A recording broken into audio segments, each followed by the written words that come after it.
Hello friends, कैसे हैं आप सब। आशा करते हैं आपकी तैयारी बहुत अच्छी चल रही होगी। एंथ्रोपोलॉजिकल थियरीज के ही सीरीज में हम आज बात करेंगे स्ट्रक्चरलिज्म की। अभी तक आपने फंक्शनलिज्म, स्ट्रक्चर फंक्शनलिज्म ये सारी चीजें समझी। अब आते हैं हम स्ट्रक्चरलिज्म से की तरफ। प्रॉपर स्ट्रक्चरलिज्म या स्ट्रक्चरलिज्म, एक्चुअली पूरी तरह से स्ट्रक्चरलिज्म के बारे में किसने बात की, वो थे क्लाउड लेवी स्ट्रास ने। तो यहाँ मैं आपको अपनी ही बुक से एक सेक्शन दिखाने वाली हूँ और वहीं से समझाऊंगी और कोशिश करूंगी कि आप कोशिश करिएगा कि आप ये सारे कुछ अपने वर्ड्स में लिख पाएं और वीडियो के दौरान स्क्रीनशॉट भी ले सकते हैं। तो स्ट्रक्चरलिज्म का अगर देखा जाए तो नेक्स्ट टू, अभी तक आपने देखा था ना प्रीवियस एपिसोड में रेडक्लिफ ब्राउन ने जो है स्ट्रक्चर फंक्शनलिज्म की बात की थी, ठीक है। तो इनके बाद ही आते हैं ए.आर. रेडक्लिफ ब्राउन का नाम जो है नाम के बाद आता है क्लाउड लेवी स्ट्रास का। Next to A R. Radcliffe Brown who we can name the French anthropologist Claude Levi Strauss whose approach of cultural analysis has been known as structuralism in anthropology। तो स्ट्रक्चरलिज्म जहां सुनाई पड़ेगा सीधे दिमाग में आना चाहिए किसका नाम, क्लाउड लेवी स्ट्रास का, ठीक है। किसका आएगा, लेवी स्ट्रास, लेवी स्ट्रास, ठीक है। अब लेवी स्ट्रास के बारे में थोड़ा सा देखते हैं। Next point, Levi Strauss was primarily concern with psychological factors and processes in order to explain the various cultural practices, ठीक है। लेवी स्ट्रास एक्चुअली साइकोलॉजिस्ट थे, ठीक है। तो इन्होंने एंथ्रोपोलॉजी को समझने के लिए साइकोलॉजिकल अप्रोच लगाया।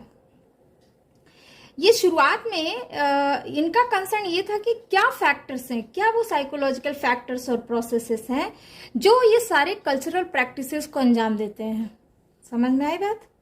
तो इसके लिए उन्होंने क्या क्या फैक्टर्स चुने। He considered art, rituals and patterns of daily life as the manifestation of culture, ठीक है।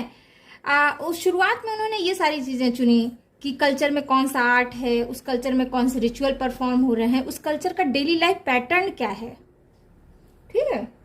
और इस तरह से वो सारी चीजों को रिलेट करे और बताए कि इसके पीछे किस तरह का ह्यूमन माइंड, क्या साइकोलॉजी काम कर रही है, ठीक है। तो वही पॉइंट है, he considered art, ritual, patterns of daily life as the manifestations of culture. Doing this he stress on the cognitive process, ठीक है। अच्छा, ये सारा कुछ जब वो कर रहे थे तो उन्होंने किस बात पे स्ट्रेस दिया, किस बात पे जोर दिया, वो था कॉग्निटिव प्रोसेस की। दिमाग का कॉग्निशन, दिमाग का कैसे कॉग्निशन मतलब ये कि दिमाग, साइकोसोमेटिक, दिमाग और हमारा शरीर ये एक दूसरे से कैसे रिलेटेड है और किसी चीज को कैसे परफॉर्म करते हैं। अभी तो एक नया सब्जेक्ट भी आ चुका है कॉग्निटिव साइंस का, ठीक है। सबसे पहले इलाहाबाद यूनिवर्सिटी ने इसे लॉन्च किया था। तो इसे हम ब्रेन और हमारा बॉडी बिहेवियर वो कैसे फंक्शन करता है ये सारा कुछ स्टडी करते हैं, ठीक है। तो लेवी स्ट्रास ने समझने की कोशिश की कुछ फैक्टर्स लेके कि कल्चर में ये सारा कुछ कैसे कॉग्निटिव प्रोसेस में होता है और वो कैसे किस फॉर्म में दिखाई देता है, मैनिफेस्ट किस फॉर्म में होता है। तो जो भी ये सारा कुछ प्रोसेस है वो जो जिस फॉर्म में मैनिफेस्ट होता है वही कहलाता है कल्चर। समझ आ रही है मैं क्या कह रही हूं, ठीक है। अभी समझ में आएगा जो भी रह गया है। he wanted to understand how people perceive and classify the worldly objects around them, ठीक है। वो चाहते थे, वो ये समझाना चाहते थे कि लोग कैसे अपने आसपास की चीजों को महसूस करते हैं और कैसे उस चीज के लिए रिएक्शन देते हैं। समझ गए। इसी बात को लेके उन्होंने बहुत सारी कैटेगरी बनाई। According to him, next point आप लिख लीजिएगा, उनके अनुसार human mind undergoes a process of dualism. जब कैटेगरी बनाए तो उसमें उन्होंने देखा कि जो इंसान का दिमाग होता है वो दो तरह से रन करता है, ठीक है। So he made a distinction. जैसे इलेक्ट्रॉन के बारे में जो लोग केमिस्ट्री के होंगे वो जानते होंगे कि इलेक्ट्रॉन का भी डुअल नेचर होता है, वो मैटर के भी फॉर्म में रह सकता है, एनर्जी के भी फॉर्म में, ठीक है। इसी तरह इन्होंने भी बताया, लेवी स्ट्रास ने, कि जो इंसान का दिमाग है ना वो डुअलिज्म में रहता है, ठीक है। So he made a distinction between conscious and unconscious level, ठीक है। उन्होंने कॉन्शियस और अनकॉन्शियस लेवल पे डिस्टिंक्शन किया, दिमाग को बांटा, ठीक है, कि हमारी समझ दो स्तर पे है, एक कॉन्शियस स्तर पे, एक अनकॉन्शियस स्तर पे, ठीक है। He also propose 2 structural model, और ये सारा कुछ समझने के बाद उन्होंने 2 स्ट्रक्चरल मॉडल प्रपोज किया। पहला था मैकेनिकल मॉडल, दूसरा था स्टैटिस्टिकल मॉडल, ठीक है। इस मॉडल में उन्होंने सोसाइटी के थॉट्स को और उसके पैटर्न ऑफ इंटरेक्शन को समझाने की कोशिश की है। जो इनका मॉडल था, he wanted to understand the pattern of interaction and thought in a society. समझ में आ रहा है इतना सब? अब आगे देख लेते हैं मैकेनिकल मॉडल से इनका क्या मतलब था। मैकेनिकल मॉडल से इनका मतलब था वो idealistic and normative behavioural pattern in society. आपको याद होगा जब मैंने ग्रेट एंड लिटिल ट्रेडिशन की बात की थी, तो मैंने बात की थी कि व्हाट इज ग्रेट ट्रेडिशन। तो उसमें बात की थी ना कि रामायण, महाभारत, ये सारा कुछ हमारा आइडियलिस्टिक बिहेवियर पैटर्न है जो एक्चुअल में फॉलो नहीं होता है, ठीक है। लेकिन इंसिस्ट किया जाता है उन इंटेलेक्चुअल पर्सन के थ्रू या परफॉर्मर के थ्रू जो सोसाइटी में रहते हैं, ठीक है, जिन्हें हम सेक्रेड परफॉर्मर कहते हैं। अगर आपको याद होगा, और नहीं तो वो वीडियो जाके देखिएगा ग्रेट एंड लिटिल ट्रेडिशन पे, तो आपको समझ आ जाएगा कॉन्सेप्ट्स ऑफ इंडियन एंथ्रोपोलॉजी में, ठीक है।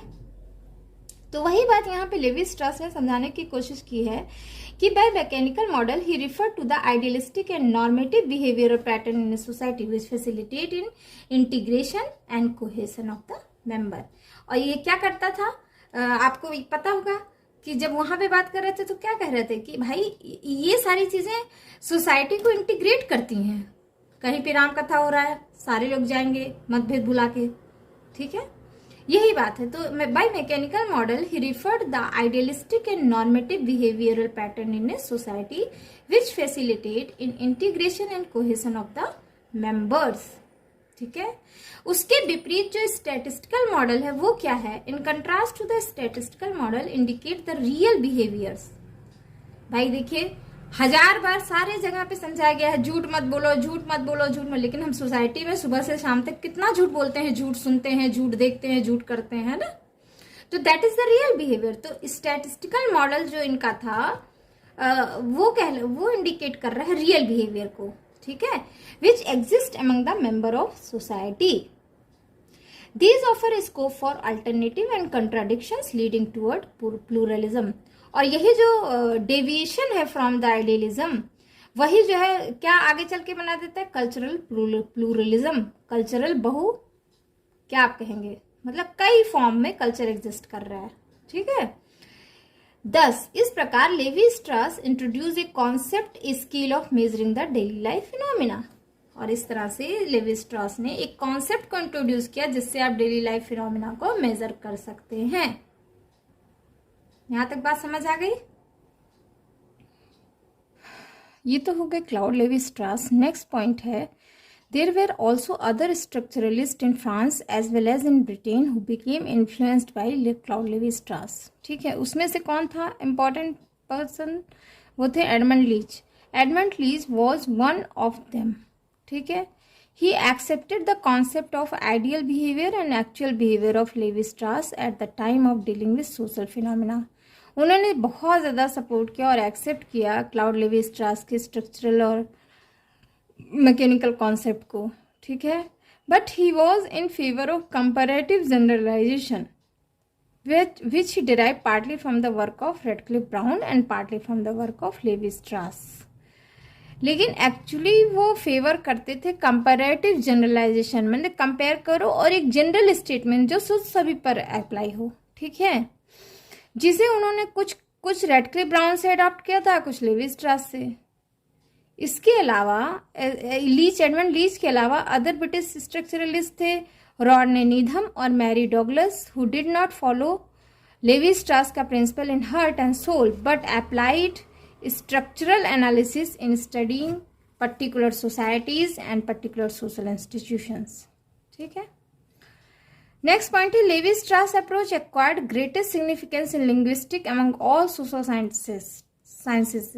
तो लेवी स्ट्रास का जो अप्रोच था वो ज़्यादा से ज़्यादा फॉलो किया गया लिंग्विस्टिक्स के थ्रू, जो लिंग्विस्टिक्स थे उनके थ्रू। जो इंडिया में अभी लिंग्विस्टिक ब्रांच ज़्यादा डेवलप नहीं हुई है, इनफैक्ट डेवलप ही नहीं हुआ है। हम एंथ्रोपोलॉजी में केवल 3 ही ब्रांच को पढ़ते हैं, फिजिकल, सोशल और archaeology.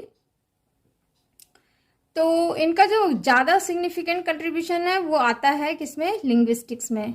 Methodology of structural linguistics are benefited a lot. This structural approach could also be related to ethnosciences as ethnographic data invariably involved description of culture of a specified society from which the underlying rules of thought of particular people may be projected। ठीक है, तो हमें जिस भी society के people के बारे में पढ़ना होता है या समझना होता है या जानना चाहते हैं तो हम ये प्रिंसिपल अप्लाई करते हैं क्लाउड लेवी स्ट्रास का। ठीक है, अगर स्ट्रक्चरल हम अप्रोच कर रहे हैं तो that was a brief account of structuralism. यहाँ तक बात समझ आ गई? That's for today's discussion. Thanks for listening, bye bye. और हाँ, इस चैनल को जरूर सब्सक्राइब करें जिससे मैं भी मोटिवेटेड रहूं और आपके लिए नोट्स फटाफट से लेके आऊं और अच्छे से मैं आपको समझा सकूं। ठीक है, बाय बाय।